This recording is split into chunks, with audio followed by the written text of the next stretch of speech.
The Lord be with you. And with your spirit. A reading from the Holy Gospel according to Mark. Glory to you, Lord. On leaving the synagogue, Jesus entered the house of Simon and Andrew with James and John.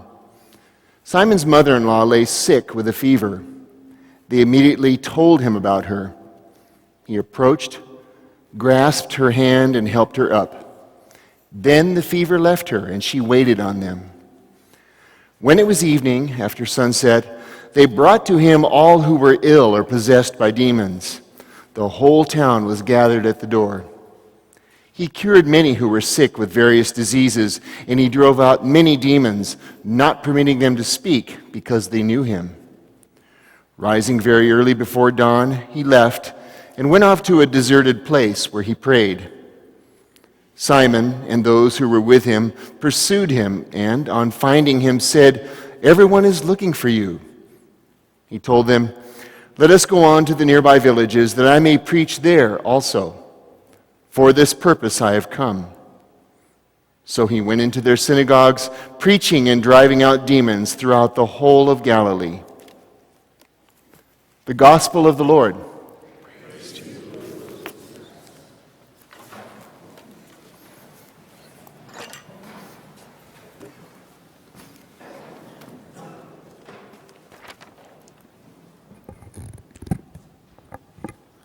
In Paul's letters to the Corinthians, he talks about his mission to preach the good news. And Paul is one who goes from Christian community to Christian community throughout his known world of the time, bringing the gospel message of salvation to all peoples. Later on in his letters, Paul talks about how after he's known many of these Christian communities and years have passed, he goes to the different churches in different areas, and he asks the people for their financial donations for the church in Jerusalem. And St. Paul talks about how even though they're very disconnected and far from Jerusalem in some ways, especially in those days when one didn't travel very much or very far at all, if ever in one's life, Paul says you're connected to your brothers and sisters in the church in Jerusalem as well. And as much as he asks God's blessings upon the people in those different cities and Christian communities, he also asks for their help in taking care of the church that's present in the city of Jerusalem. And so in today's second reading, comes from chapter 9 of his first letter to Corinthians, Paul talks about how he has a certain kind of obligation to preach the good news. St. Paul talks about how he's been called by Christ himself to bring the gospel message to all peoples. And part of Paul's calling is by his baptism, he says. Part of it is also by his conversion experience, a very powerful conversion on the road to Damascus, where he's thrown down to the ground and hears the voice of Jesus speaking to him. And part of the calling of St. Paul comes from his continuing friendship and relationship with Jesus Christ himself. So the Lord doesn't just call him once in baptism or at his conversion. The Lord calls him on a daily basis to preach the good news, to bring the gospel message to all peoples. So he says, to some extent, I have to preach, he says.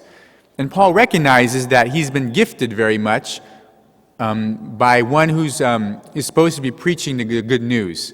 Paul talks about maybe his giftedness, and when he mentions his rights in the gospel.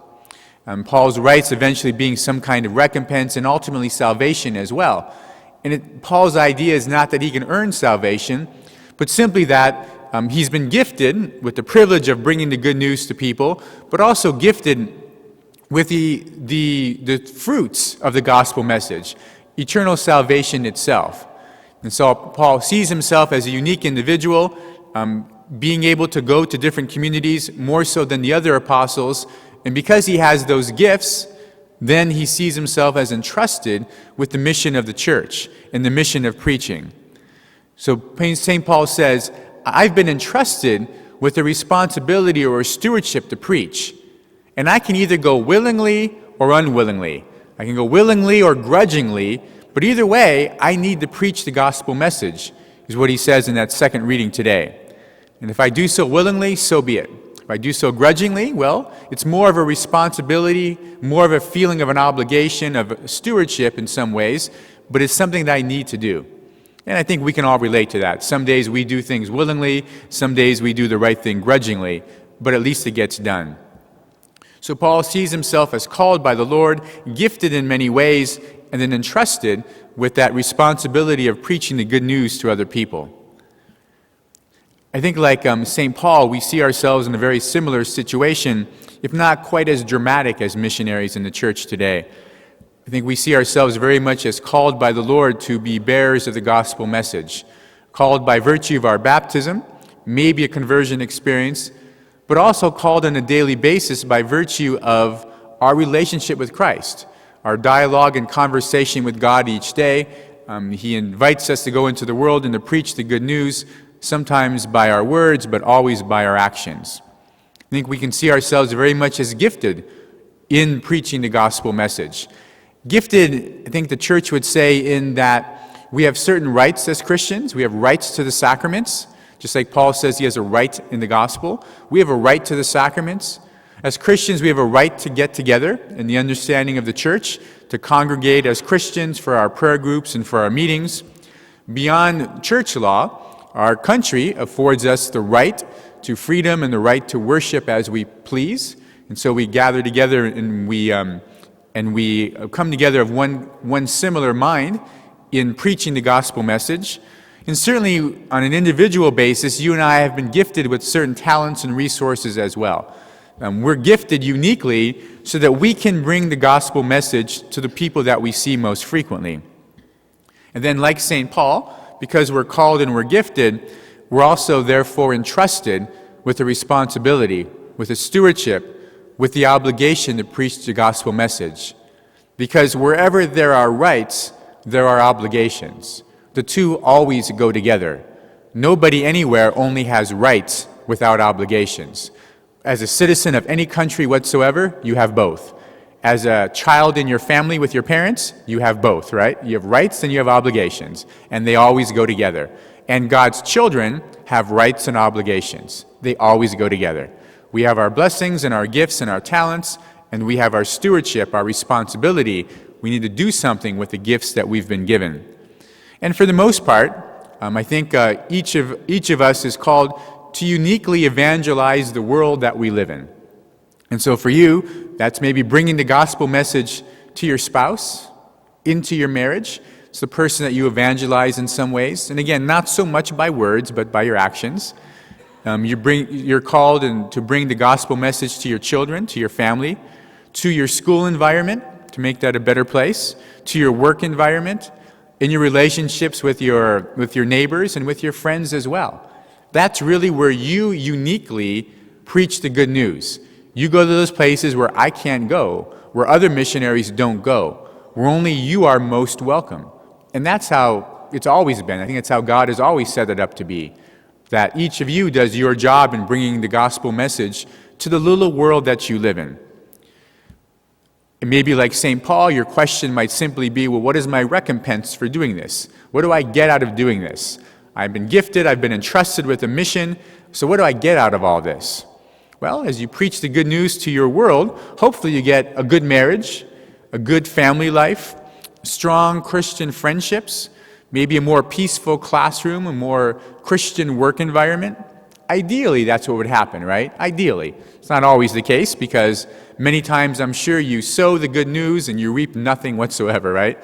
The words fall on deaf ears in many ways. But you do have a recompense, hopefully, something that you get out of doing all this. But like St. Paul and the Christian communities that he writes to in his letters to the Corinthians, we're called and gifted and entrusted with spreading the mission of Christ even beyond our known world. We're called to be part of the greater mission of the church in the cities of Yucaipa and Calamesa, in the Diocese of San Bernardino, and even the universal church as well. It doesn't just stop with our little known world. And for the most part, just like in the days of Jesus and the times of St. Paul, the way that you and I participate in that greater mission of the church, it's usually financially. That's the way it's almost always been. In the Gospel of Luke in chapter 7, he makes mention of the fact that there are people who follow Jesus who support him financially from their means, from what they have, from their financial resources. So even the mission of Jesus is financed in some ways, right from the beginning. so that Jesus can go from place to place preaching the good news of salvation. Not everybody agrees with how Jesus spends the money. We're reminded of Judas Iscariot in the gospel, for example, who is quite upset when the Lord, in a sense, wastes a jar of expensive perfumed oil. So not everybody is pleased with the way Jesus spends the money, but everybody is called to be part of that as well. And again, that's right from the beginning in Luke chapter 7. St. Paul sees the same thing as well during his time when he appeals to the different churches asking for their help in spreading the mission of Jesus Christ. And then 2,000 years later, we're doing exactly the same thing. What is your recompense for being part of the greater mission of the church? Well, in some ways, you do at times maybe receive something tangible from what you give financially, in this sense. I think in some ways, if your children are in sacramental preparation, well, you can see that there's something that you receive back from what you give to the church. Maybe you've taken classes through the diocese, you get something back in return. The education and ordination of our seminarians, well, you saw Raul Perez, who is now Father Raul, right? So we saw him kind of grow up here a little bit, and we know where some of our diocesan fundraising went for the education and ordination of priests. Maybe it's a matter of helping the poor, whether you've been helped yourself in a time of need, or you see the church in the community helping those who are needy at times. Sometimes the recompense is a little more tangible and comes back a little bit more directly to us. But even if we know intellectually that our finances are used for the good mission of the church, I would say most of the time we don't benefit directly from what any of us gives to the church financially. I don't benefit directly from what I give to the church, and most of the time, and probably neither do you. And so where is our recompense then? Are you okay with that? I don't think it's necessarily a question of, your pastor or your bishop saying, are you okay with getting nothing back in return? I think it's more a question of God who looks at us and says, thanks for your gift. Are you okay that I don't pay you back anyway today? Are you okay with that? Is there a problem with that? Is it okay that you give and get nothing back in return? And yet, I think St. Paul would say, as many other people who give, that something has changed in us when we give. When we participate in the greater mission of the church, that we always get something back in a sense. Pope John Paul II said in 1984 that what is given to God is never lost to man. So the idea that if I give something for God, I always get something back in return, whether I see that or not. I mean, ultimately, there's the same thing that St. Paul talks about, salvation and eternal life in heaven, ultimately. But even in the meantime, I get something back in return. And so when I give to God, nothing is lost to me. There are many ways to give charitably, and giving to the church is not the only way, but participating in the mission of the church and giving to the church, I think it's different than other kinds of charitable giving, in that you give more directly to God, in the name of God, for the people of God, for the spread of God's kingdom, for the mission of the church. It's a little bit more direct in that way. And even if, like Judas Iscariot, we're never quite pleased with where our money is going or not sure how it's being spent, at some point I think we trust that it's being used wisely and well. St. John Paul II reminds us a bit in his quote that what is given to God is never lost to man, that we really don't suffer for having less. We don't suffer when someone else has more. A gain for God's work is never a loss for you and me. When it's gain for God's work and God's people and the mission of the church, it's never a loss for you and me. It's never the way to see it.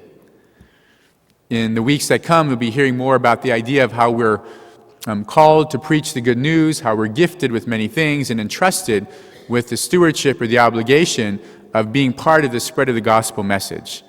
Maybe we can see ourselves like St. Paul, not wondering so much where our recompense is coming from, but having more an idea of gratitude and of willingly and never grudgingly participating in the mission of the Catholic Church.